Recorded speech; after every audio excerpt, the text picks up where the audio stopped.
Listen up, because what's happening in Ashbourne right now could change everything for the next few years. We've got major moves on the defensive side that could finally unlock Darren Payne. Draft decisions that have fans split between hype and panic, and a young core that's about to take the leap we've all been waiting for. If you think this season is over, you're dead wrong. What's coming next could define whether we're real contenders or just the same old team. Stick around to the end, because every one of these updates has massive implications for this team's future. For years, we've watched Bobby Wagner and Frankie Louvu battle guards and tackles twice their size. For years, we've seen Darren Payne eat double teams while his cap hit climbs to $28 million. For years, we've begged for a defense that's aggressive, physical, and goes after the ball. And now, it might finally be happening. Patrick Graham is the name. And if you don't know him, let me tell you why this guy might be exactly what we need. Graham comes from Vegas, where he ran something that sounds simple, but changes everything. A light box defense with 4 down linemen. 4, not 3 like we've been doing. And that one difference? It's huge. See, when Joe Witt Jr. was running our defense this year, we were lining up with 3 down linemen. That meant our linebackers were constantly getting swallowed up by combo blocks. A guard and a tackle pulling. A center and a guard doubling. And when you've got Bobby Wagner, a future Hall of Famer, fighting off 2 320-pound dudes every snap, you're wasting his talent. Graham gets that. In Vegas, he put 4 guys on the line, forcing offenses to commit more up front. That gave linebackers clean lanes. It gave them chances to make plays without having to shed 2 blocks first. And the numbers don't lie. Robert Spillane, a linebacker, who never cracked 79 tackles in Pittsburgh, suddenly explodes. 148 tackles in his first year under Graham. 158 in his second. That's not because Spillane turned into a superstar overnight. It's because the system put him in position to succeed. Now let me ask you this. If Graham could do that with Spillane, what could he do with Frankie Louvu? A guy who's already flashed elite potential but keeps getting swallowed by double teams? I'm telling you right now, Louvu could easily top 120 tackles in Graham's system. That's not hype. That's just putting him in a position to do what he does best. But here's the part that really gets me fired up. Darren Payne. This man is set to count $28 million against the cap next year. $28 million! And all season long, we've seen him getting doubled. Center and guard. 2 guards. And when a defensive tackle is constantly getting doubled, he can't dominate. He can't penetrate. He can't make the kind of plays that justify that paycheck dot in Graham's system. Payne would get one-on-one matchups. Picture that. Darren Payne, with his power and athleticism, going head-to-head with a single guard. I think we'd see pressure numbers we haven't seen from him in years. I think we'd see the kind of production that makes that contract worth every penny. And Johnny Newton? A rookie defensive tackle with all the talent in the world, but not built to take on double teams? In Graham's system, Newton could become a 3-down player by year 2, because he wouldn't be asked to do something he's not built for. He'd be using his speed, his burst, his technique in one-on-one situations. But it's not just the front where Graham makes a difference. It's the secondary, too. Dan Quinn loves his cover 3. That's 3 defensive backs deep, 1 safety. In the middle, 2 corners on the outside thirds. Sounds good in theory, but in practice, our corners have been playing soft, giving cushion. Why? Because with only 1 deep safety, that guy has his own assignment. He can't help both corners. So the corners play it safe. Graham runs cover 2. 2 deep safeties. And that changes everything for the corners. Because now, when Benjamin S.D. Just or Emmanuel Forbes are in coverage, they know they've got help over the top. They can play more aggressive. They can take more risks. They can go for picks instead of just trying not to give up touchdowns. And that's what Quinn keeps saying in every press conference. We want to be aggressive. We want to go after the ball. We want to be physical. But the scheme we were running didn't allow that. Rams does dot now. There's one more thing I've got to bring up, the salary cap. Because if Darren Payne is going to count $28 million against the cap next year, that's a problem. That limits what we can do in free agency. That limits how many guys we can keep. But if Graham comes in and convinces Payne that this system is going to make him look like the elite player he is, then maybe, just maybe, Payne will be open to restructuring. Picture this. Payne agrees to an extension that drops his cap hit to $15 million this year. That gives us $13 million more to work with. That's enough to keep one or two key free agents. That's enough to make moves in the draft. And Payne still gets long-term security and a chance to thrive in a system that fits him. That's what I call win-win. And it all starts with hiring the right defensive coordinator. So let me ask you this. After years of watching this team struggle on defense, after years of watching talent get wasted in schemes that don't fit, aren't you ready for real change? Aren't you ready to see Payne dominate? Aren't you ready to see Luvu fly around untouched? Aren't you ready to see our corners play with swagger? I'm telling you this, Patrick Graham isn't just another candidate. He's the kind of philosophical shift this team desperately needs. He's the difference between staying mediocre on defense and becoming a unit that can carry this team to the playoffs year after year.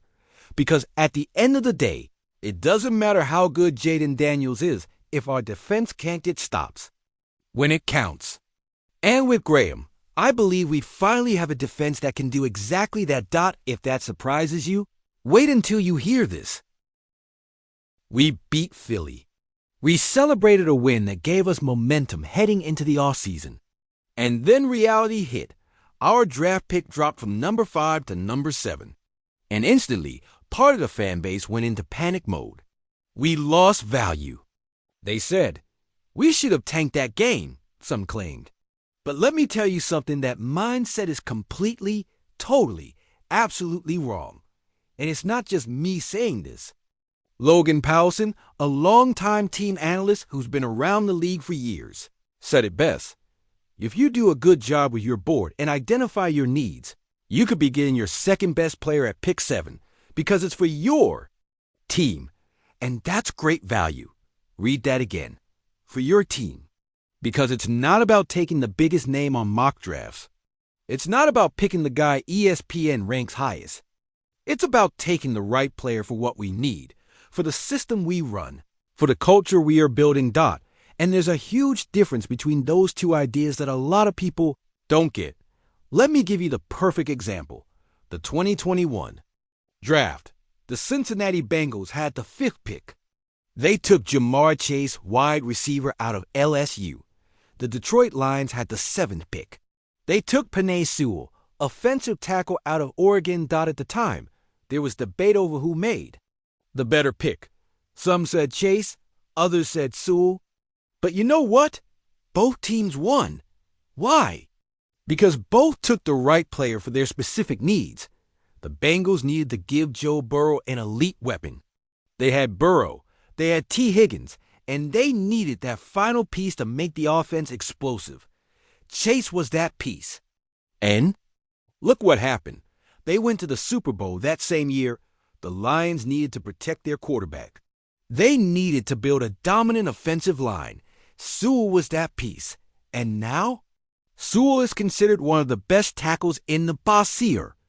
In the Pure, Sewell is considered one of the best tackles in the best tackles, in the best tackles, in the best tackles in the league, and the Lions have one of the best O-lines in football.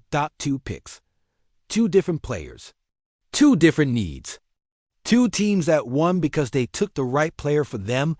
And that's exactly what Adam Peters is going to do with our pick at number 7. Now, let me break something down about draft pick value that a lot of fans don't fully understand. There's something called the Jimmy Johnson draft pick value chart. Jimmy Johnson, the legendary Cowboys coach, created this system back in the 90s to assign point values to each draft pick. According to that chart, the 5th pick is worth 1,700 points. The 7th pick is worth 1,500. That's a 200-point difference, which equals roughly a 3rd-round pick. And for years, that chart was the industry standard. Teams used it to negotiate trades. GMs used it to make decisions. But here's the thing that chart is over. 30 years old. The game has changed. The way we evaluate players has changed. The way we understand value has changed. Modern analytics models, the kind teams like the Niners under Adam Peters have been using, show something different. They show that the difference between pick 5 and pick 7 is about 20 points. 20.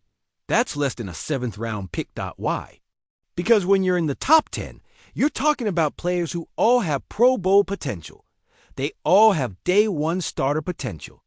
The gap between the 5th best player and the 7th best player in any draft is tiny. What really matters is fit. It's about identifying which of those elite players fits best with your system, your culture, your specific needs. And here's the part that really gets me excited. Adam Peters is a master at this. This guy spent years with the Niners, an organization that consistently finds value in the draft, that takes players other teams overlook and turns them into stars. Look at what the Niners did with Brock Purdy, the last pick in the draft. Mr. Irrelevant. And now, he's one of the most efficient quarterbacks in the league. Why? Because the Niners identified that he fit their system perfectly. Look at what they did with Deebo Samuel, taken at pick 36, 2nd round. And he became one of the most unique offensive weapons in the league. Why?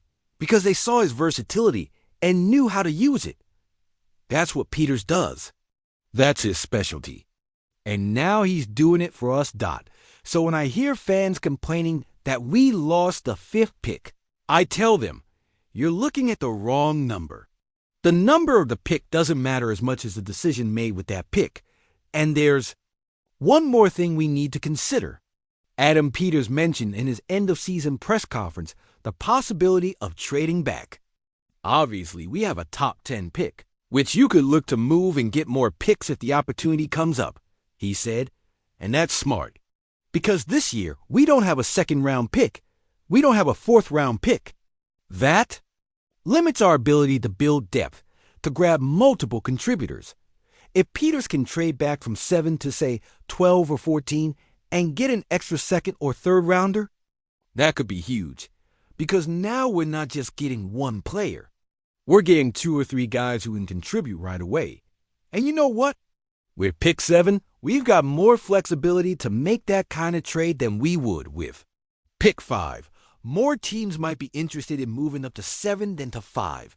That gives us more options, more leverage. So let me ask you, would you rather have pick 5 and be locked in, or pick 7 with the flexibility to either stay and take an elite player or trade back and get multiple contributors? I believe flexibility is more valuable. I believe having options is more valuable than having a slightly higher number.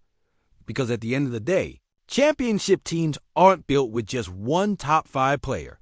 They're built with multiple good players across the roster. With depth, with contributors at every level. And with Adam Peters in charge, I fully trust that we're going to maximize the value of that pick, whether we stay at 7 and take the perfect fit, or trade back and get multiple pieces to help us compete. So stop crying over pick 5. Stop acting like dropping 2 spots is the end of the world. Because it's not. It's just a different opportunity. And with the right GM, that opportunity can be just as valuable, if not more. But that's nothing compared to what's coming next.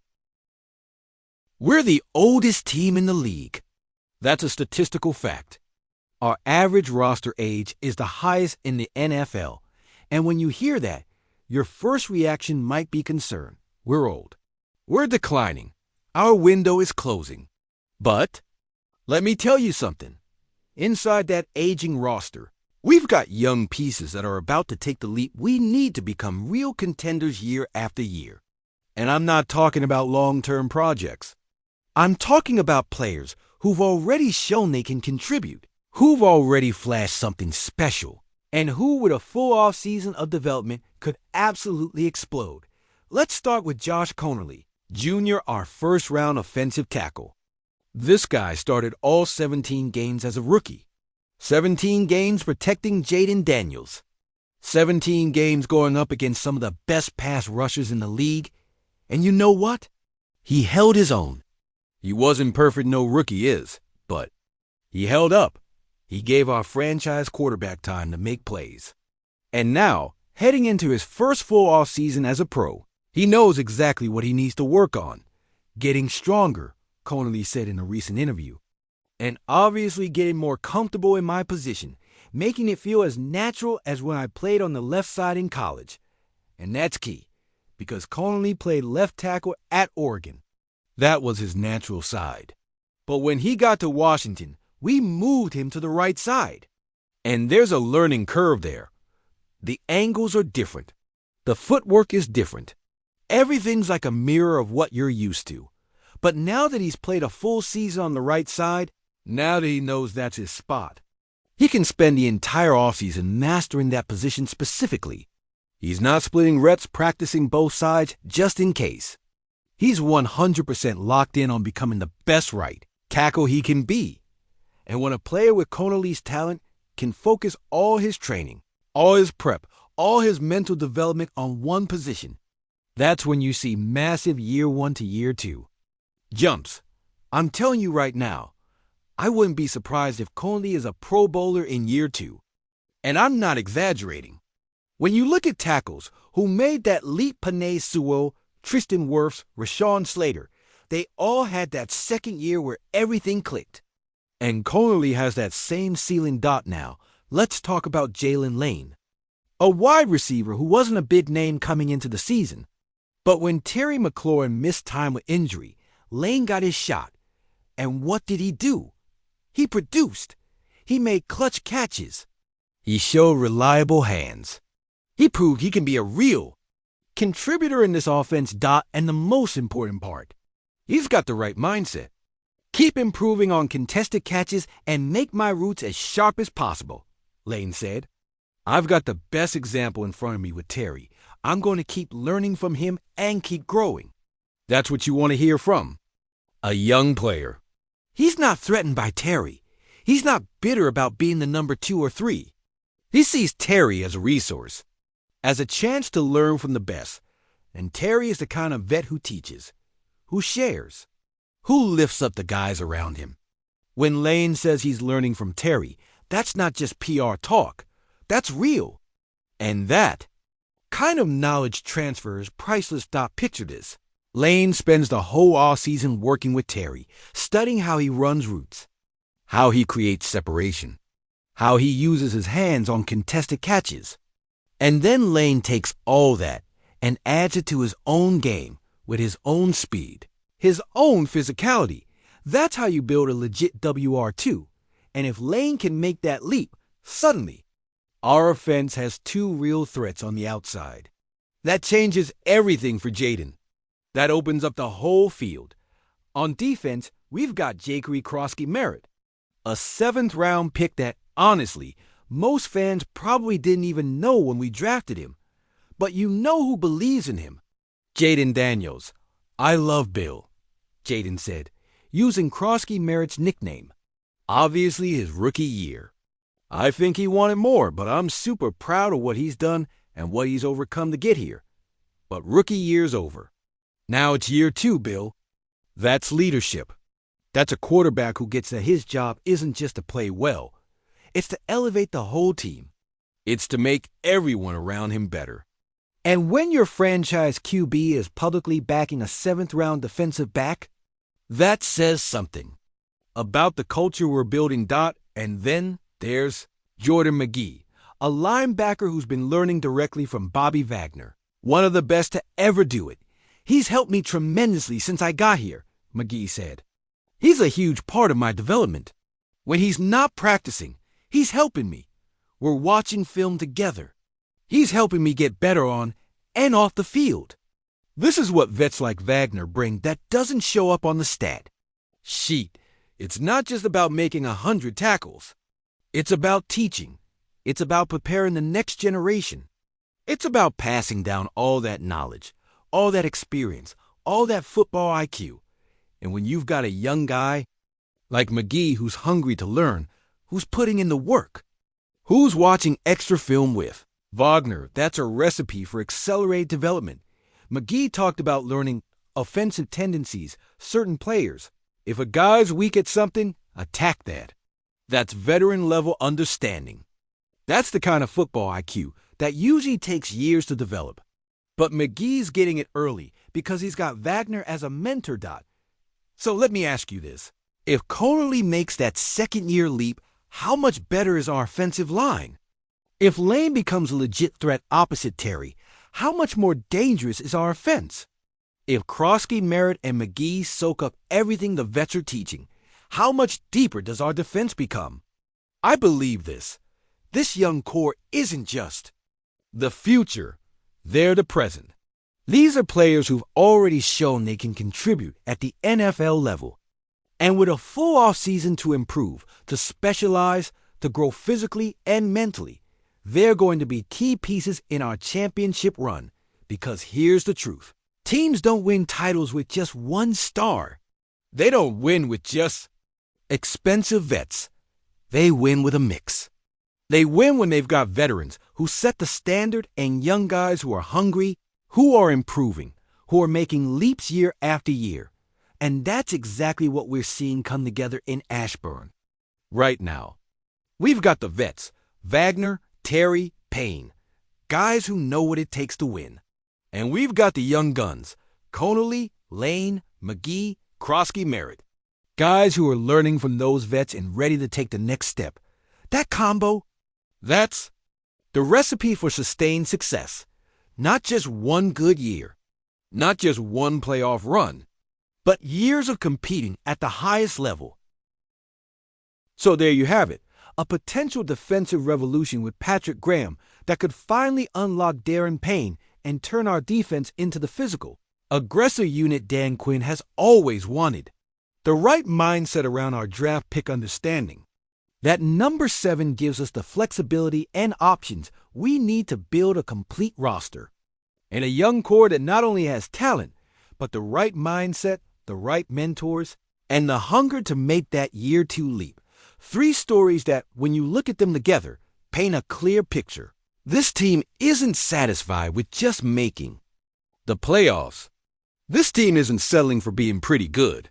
This team is building something special, something sustainable, something that can compete for championships not just next year, but for years to come.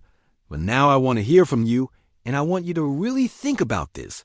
Which of these moves do you think will have the biggest impact on our 2026 season? Is it Patrick Graham and his defensive system that could completely transform how we play on that side of the ball? Is it the pick we make at number 7, whether we stay there or trade back for more capital? Or is it the development of these young players, Conerly, Lane, McGee, who've already shown flashes and are ready to break out? Let me know in the comments, because I want to hear what you think. I want to know what's got you most excited about this all-season. And if you believe, like I do, that this team is on the right track, that Adam Peters knows exactly what he's doing, that Dan Quinn is building a real winning culture, then I need you to do something for me right now. Smash that LIKE button if you think Patrick Graham is the right move for this defense. Subscribe if you trust Peters to nail that draft pick, whether it's at 7 or in a trade back. And share this with every Commanders fan who needs to understand that what we're building here isn't just about one season. It's about building something that lasts, because this isn't just about winning games in 2026. It's about building a dynasty. It's about creating a culture where young players learn from vets, where the front office makes smart decisions based on real analysis, not hype, where coaching puts players in position to maximize their talent. And if you want to be part of this community, this family that's living every moment of this journey to greatness, then hit that subscribe button right now. Because tomorrow, we've got more deep analysis, more updates other channels aren't covering, more content that'll keep you locked in on every move this team makes. And don't miss the playlist pinned in the first comment, where you'll find everything you need to understand every move this team is making without missing a beat. And Truly enjoy this ride to greatness. And remember, hail to the Redskins.